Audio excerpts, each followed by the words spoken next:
एक आदमी जिसने लद्दाख के ग्लेशियर्स बचाए, जिसने 3 इडियट के फुनसुक वांगडू को इंस्पायर किया, वही आदमी आज दिल्ली के जंतर मंतर पे 18 दिनों से अन्य जल त्याग कर बैठा है। उनकी डिमांड है एक एजुकेशन मिनिस्टर का इस्तीफा और दूसरी तरफ एक कॉकरोच नाम की पार्टी है जो बीजेपी से भी ज्यादा इंस्टाग्राम फॉलोअर्स रखती है। सवाल ये है कि ये पूरा तमाशा शुरू कैसे हुआ और ये सिर्फ नीट का इशू है या कुछ और भी चल रहा है इसके पीछे। चलिए समझते हैं शुरू से।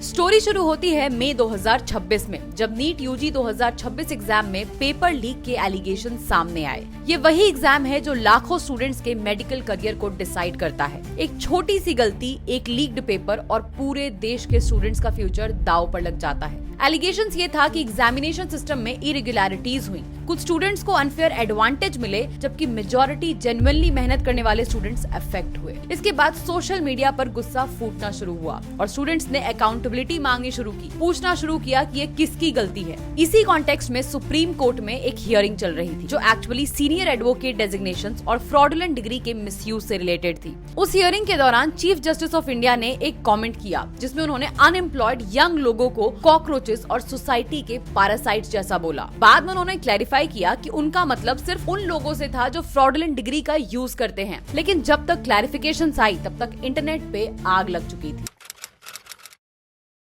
फिर यहीं से एंट्री होती है अभिजीत दिपके की। ये एक 30 साल के पॉलिटिकल कम्युनिकेशन स्ट्रैटेजिस्ट हैं जो बॉस्टन यूनिवर्सिटी में पढ़ चुके हैं और पहले ये आम आदमी पार्टी के साथ काम कर चुके थे। सीजीआई के कॉकरोच वाले कमेंट से इंस्पायर होके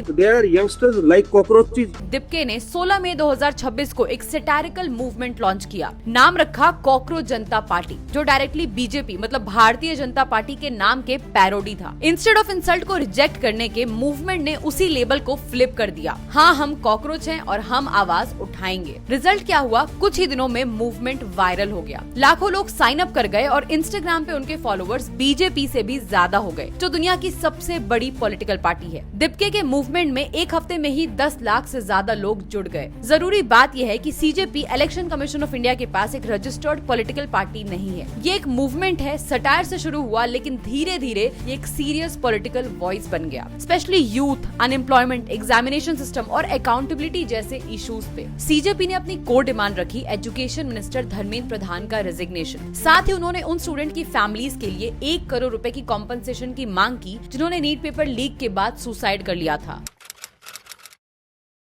अब सवाल आता है कि सोनम वांगचुक, जो प्राइमरली लद्दाख के एनवायरमेंटल और एजुकेशनल एक्टिविस्ट हैं, इस नीट प्रोटेस्ट में कैसे आ गए? तो जून 2026 में वांगचुक ने खुद इस मूवमेंट को सपोर्ट करना शुरू किया। पहले 6 जून को एक सीजेपी प्रोटेस्ट में शामिल होकर फिर एजुकेशन सिस्टम पे सीधा अटैक करते हुए उनका कहना था कि अगर चीजें इतनी गलत हो रही हैं तो जो भी मिनिस्टर रिस्पॉन्सिबल है उसे रिजाइन कर देना चाहिए, क्योंकि इससे लाखों लोगों का फ्यूचर बर्बाद हो रहा है। सीजेपी 20 जून से जंतर मंतर पर कैंप कर रही थी, लेकिन जब गवर्नमेंट की तरफ से कोई रिस्पांस नहीं आया तो 28 जून 2026 को वांगचुक ने इनडेफिनिट हंगर स्ट्राइक शुरू कर दी। उनका स्टेटमेंट था कि मैंने ये हंगर स्ट्राइक गवर्नमेंट के मजबूर करने पर शुरू किया है, क्योंकि हमारी कोई भी डिमांड पूरी नहीं की जा रही है।